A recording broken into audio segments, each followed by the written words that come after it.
Mexico City became the stage for a significant diplomatic development this week as the United States and Mexico announced a new mechanism to strengthen their fight against organized cartels and cross-border threats. At a joint press conference, U.S. Secretary of State Marco Rubio and Mexico's Foreign Affairs Minister Juan Ramon de la Fuente revealed the creation of a high-level implementation group, signaling what both leaders described as a new era of cooperation. The announcement comes at a time of heightened tension following recent U.S. military actions against cartels, including the destruction of a vessel accused of trafficking narcotics in the Caribbean. Against this backdrop, both governments emphasized the urgency of reinforcing security collaboration, ensuring intelligence sharing, and developing coordinated strategies to address shared threats. At the podium in Mexico City, Secretary of State Marco Rubio delivered a forceful message, underscoring Washington's uncompromising stance toward cartels. He described them not just as works, but as paramilitary organizations that endanger the United States directly. Rubio declared, "They are organizations, so the same information and the same intelligence mechanism, with maybe in a higher focus, was used to determine that a boat was headed towards, eventually, the United States. And instead of indicting it under the president orders, we blew it up. And it'll happen again. Maybe it is happening right now, I don't know. But the point is, the president of the United States is going to wage war on organizations." The Secretary's words reflected the Biden administration's, and now Rubio's in his foreign policy leadership role, broader shift in framing cartel violence, not merely as a law enforcement issue, but as a matter of national security akin to his stark warning that such military-style interventions could continue again, maybe right now, carried both a deterrent message to cartels and a reassurance to American audiences that Washington would not hesitate to act decisively. Rubio also sought to highlight the unprecedented alignment between Washington and Mexico City. Speaking partly in English and partly in Spanish, he praised the recent progress in joint operations, data sharing, and coordinated actions against organized crime. He said, "And I am very glad that we have reached a historic level of cooperation.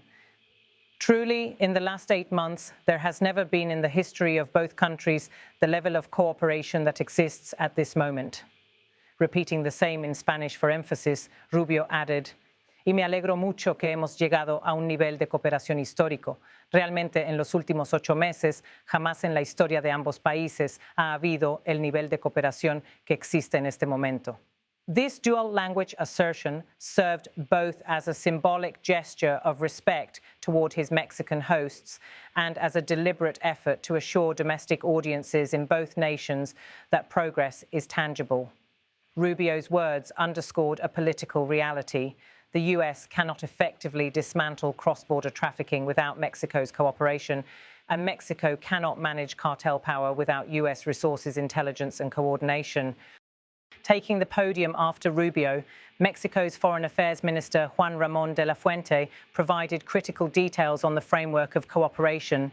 His statement laid out the operational scope of the newly formed high-level group, which is expected to meet regularly to ensure that commitments are translated into concrete actions.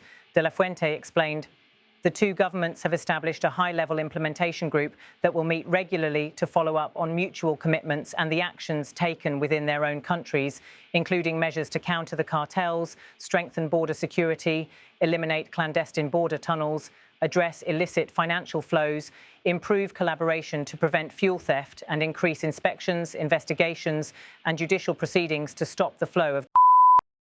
In Spanish, he reiterated with the same clarity, "The two governments have established a high-level implementation group that will meet regularly to follow up on mutual commitments and the actions taken within their own countries, including measures to counter the cartels, strengthen border security, eliminate clandestine border tunnels, address illicit financial flows, improve collaboration to prevent fuel theft, and increase inspections, investigations, and judicial proceedings to stop the flow of by stressing issues such as border tunnels, illicit financial flows, and fuel theft, alongside the more headline-grabbing war on." De la Fuente highlighted Mexico's concern with the multifaceted nature of organized crime. His remarks suggested that this partnership is not just about military operations, but about tackling the broader economic ecosystem that sustains cartels. The symbolic weight of this announcement cannot be overstated. For decades, US-Mexico cooperation on security has been uneven, often punctuated by disagreements over sovereignty, mistrust of intelligence sharing, and diverging domestic political pressures. Programs such as the Merida Initiative brought resources, but also stirred criticism in Mexico over perceived US interference. The tone at this press conference, however, projected mutual respect and shared urgency. Rubio's blunt characterization of cartels as narco-terrorism aligned with US rhetoric of past decades against groups like al-Qaeda, but De La Fuente's emphasis on institutional collaboration sought to anchor the cooperation in diplomatic balance. Both leaders seemed intent on signaling that this is not the same fragmented, transactional cooperation of the past. The creation of a formal implementation group suggests an attempt at sustained, structured dialogue rather than ad hoc responses. The choice of Mexico City as the venue for this announcement also carried strong symbolism. By standing side by side, Rubio and De La Fuente projected unity not just in words but in imagery. Cameras captured them arriving together, speaking in turn and shaking hands at the conclusion of the press conference, a choreography of diplomatic partnership aimed at reinforcing their shared narrative. Such symbolism is critical for both governments. For Washington, it demonstrates seriousness in tackling what Rubio openly calls. For Mexico, it frames cooperation not as submission but as co-leadership in a regional effort to secure stability.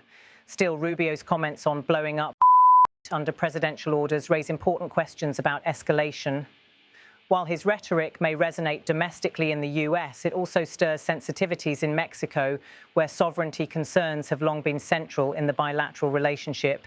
The idea of military-style strikes raises the specter of US overreach, a point that Mexican officials will need to balance carefully in managing public perception. De La Fuente's framing of the cooperation through inspections, investigations, and judicial processes can be read as Mexico's attempt to temper the militaristic edge with institutional and legal tools. Whether the balance holds will be tested in the months ahead.